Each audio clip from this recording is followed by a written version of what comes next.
Some people enter a room and immediately start talking. Quiet people enter a room and start reading it. They notice the person who laughed a second too late. The small change in someone's voice when the topic gets too personal. And most of the time, they say nothing. Not because they are empty, not because they are shy in the simple way people imagine, but because their attention is already busy. If you have ever sat in a group and felt like you were watching three conversations at once, the one people were having out loud, the one they were having with their faces, and the one everyone was pretending not to have, this is probably about you. The strange thing is that quiet people are often misunderstood for the very thing they are doing most intensely. People assume they are disconnected. At school, they are called too quiet. At work, they are told to speak up more. At family gatherings, someone eventually says, "You're so silent. Are you judging us?" But many quiet people are not judging. They are absorbing. They notice who interrupts whom, who becomes smaller when a certain person walks in, who smiles with their mouth but not with their eyes. From the outside, silence looks like absence. From the inside, it can feel like too much presence. This is why quiet people often feel socially strange. They are in the room, but also slightly outside of it. They belong and observe at the same time. Because how do you tell people, "I noticed everything, but I did not know where to put it"? Picture a normal dinner with friends. Everyone is talking over each other. Someone is telling a story about work. Someone else is laughing louder than usual. A phone lights up on the table. One person turns it over quickly. Another person sees it and pretends not to. Most people move with the surface of the moment. They follow the loudest voice. But the quiet person catches the fracture. They notice how the laughter changed after the phone lit up. They notice who stopped making eye contact. They notice the sentence that was not answered. And later, when someone says, "Something felt off tonight," the quiet person already knows what they mean. Or imagine a meeting at work. Someone presents an idea. The room says it sounds good. But the quiet person notices the manager's pause before agreeing. They notice the coworker who wanted to object, but swallowed it. They notice two people exchange a look for half a second. 3 weeks later, when the project starts falling apart, everyone acts surprised. The quiet person is not. This is not magic. It is pattern recognition. Quiet people often notice more because they are not spending all their energy managing the performance of being seen. When they are not rushing to fill the silence, they have more space to track what silence contains. And silence contains a lot. It contains hesitation, mood changes, hidden resentment, small acts of kindness, the way someone becomes softer when they talk about something they love. But here is the deeper layer. Many quiet people did not become observant simply because they enjoyed details. Some became observant because noticing was once necessary. Maybe they grew up around unpredictable moods. Maybe they learned early that the safest way to understand a room was to read it before entering fully. Maybe they had to sense when someone was tired, annoyed, or disappointed before anyone said it directly. Noticing became a form of protection. Over time, that protection became personality. This does not mean every quiet person has a dramatic story. It means attention has a history. The way we watch the world often comes from how the world once responded to us. And that is where the hidden paradox begins. The more they notice, the less they may want to speak. Because once you see the emotional traffic in a room, speaking is no longer simple. You do not just hear the words. You hear timing. You hear risk. You hear what your sentence might disturb. So quiet people wait. They wait for the right moment. Then the moment passes. They think of something useful, but someone has already changed the subject. They sense someone is hurt, but they are not sure if naming it would help or expose them. So they stay quiet.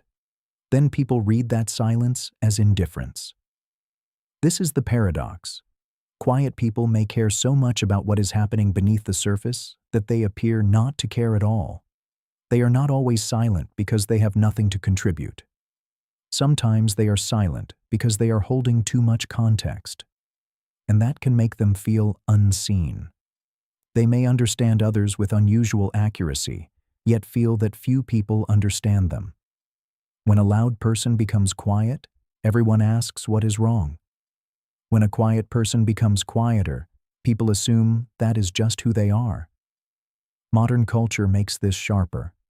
We live in a world that rewards instant expression, the quick opinion, the confident take, the person who can walk into a room, post the moment, brand the emotion, and move on. Quiet perception is slower than that. Online, people are rewarded for reacting fast, but quiet people often process deeply. They may not comment immediately because they are still connecting details. They may not post every feeling because the feeling is still becoming clear. Their answer is not just a response, it is a reading. This can make them look uncertain in a culture that mistakes speed for intelligence. But noticing is its own intelligence. It is the intelligence of the second look, the pause, the question beneath the question, the ability to sense when someone is performing happiness, hiding exhaustion, or asking for help without asking directly. Think about the quiet person at a party who spends half the night near the edge of the room. People might think they are bored, but they may be the one who notices the person standing alone by the kitchen counter, the one who sees a friend becoming overwhelmed before anyone else does, the one who sends a simple text the next morning. "You seemed a little off last night. Are you okay?" That kind of attention rarely gets applause, but it can make someone feel less alone. And maybe that is the emotional reframe. Quiet people do not notice everything because they are cold, distant, or secretly superior. They notice because their mind stays close to the subtle parts of life. They know that what people say is often only the top layer and that the smallest details can carry the biggest truth.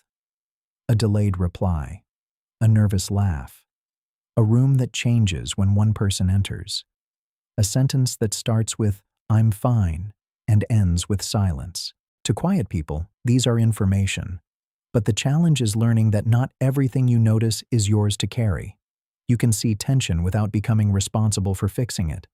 You can sense sadness without absorbing it.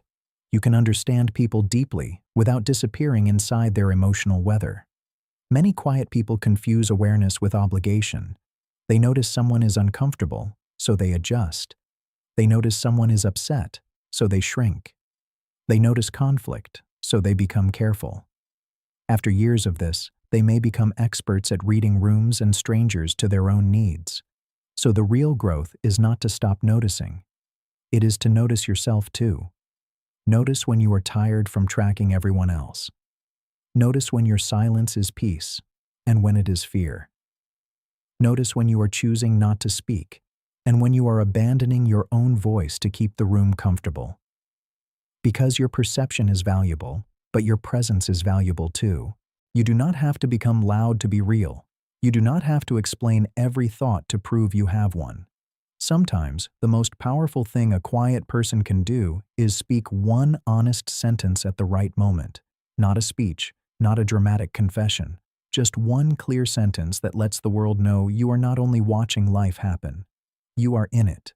So if you notice the shift in someone's face before they say anything, remember small details people forgot they shared, or feel the room change before anyone names it, there is nothing wrong with you. You are not too quiet. You are listening in a world that often forgets how. And maybe the reason you notice everything is not because you are outside of life. Maybe it is because you have always been paying closer attention to it than most people knew. If this felt familiar, you may want to watch the next video on why quiet people are often underestimated. Because sometimes the same silence people overlook is the place where their strongest insight is forming.